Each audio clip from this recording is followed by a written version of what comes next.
Alors, ça fait quelques années que j'écris des chansons, j'écris souvent des chansons assez courtes. Et là, l'envie m'est venue de m'installer un peu plus dans les histoires, de les développer un petit peu, de passer un peu plus de temps avec les personnages et de déplier du coup. Tu ne retrouvais plus la boutique. Et une fois dans la boutique, tu ne retrouvais plus le jardin. Je suis une personne normale qui décide de mettre un bonnet en été.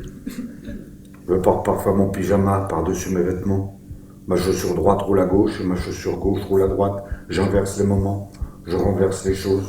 Je renverse les moments, j'inverse les choses. Je me souviens plus du prénom de ma fille. Alors j'ai choisi Dire au revoir comme titre, c'est ce qui m'est venu en premier. Avant toute histoire, j'avais cette idée d'écrire sur ce thème qui me trottait dans la tête. Contrairement aux chansons que je peux écrire où je trouve souvent le titre à la fin, là il y avait le titre avant. Et on en parlait tout à l'heure, j'ai essayé de le déplier lui aussi, ce titre-là. Je l'aime au moins pour deux raisons. La première, c'est qu'il est finalement moins solennel que Adieu, par exemple. Et la deuxième raison, c'est que quand on le lit vraiment et quand on regarde à l'intérieur, dans Dire au revoir, il y a une contradiction, puisque dans Dire au revoir, il y a revoir. J'allais leur dire au revoir.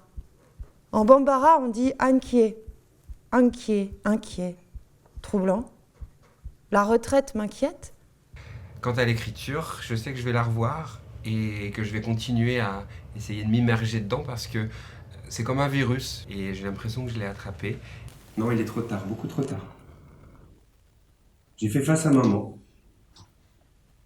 J'ai pris place afin de créer un alignement. Puis j'ai tourné, lentement, à la vitesse d'un enfant. À quelle vitesse tourne un enfant? À la vitesse d'un hurlement? D'un sifflement? J'ai tourné à la vitesse d'un simple mot.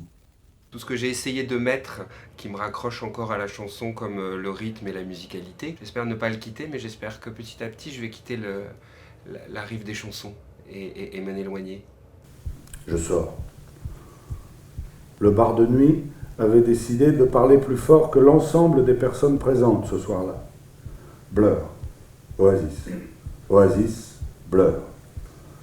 Linda et moi allions nous resservir au bar à la même fréquence. Un rythme commun. J'aime boire. J'aime boire beaucoup. J'aime beaucoup boire. Il est assez aisé de proposer à l'autre de fuir les lieux. Les mains sont très utiles, le geste universel. Nous sommes tombés d'accord pour accentuer notre rapprochement. Nous nous sommes mis d'accord pour précipiter le mouvement. Dehors. D'horreur, écrit ma tablette qui voudrait raconter sa propre histoire. Dehors. Linda et moi, dehors. Rosario est une ville agréable. Linda vit à Rosario. Depuis sa main ouverte, paume vers le bas, se baissant vers ses pieds jusqu'à sa tête. Ça fait environ 1,60 m que Linda vit à Rosario. Depuis toujours.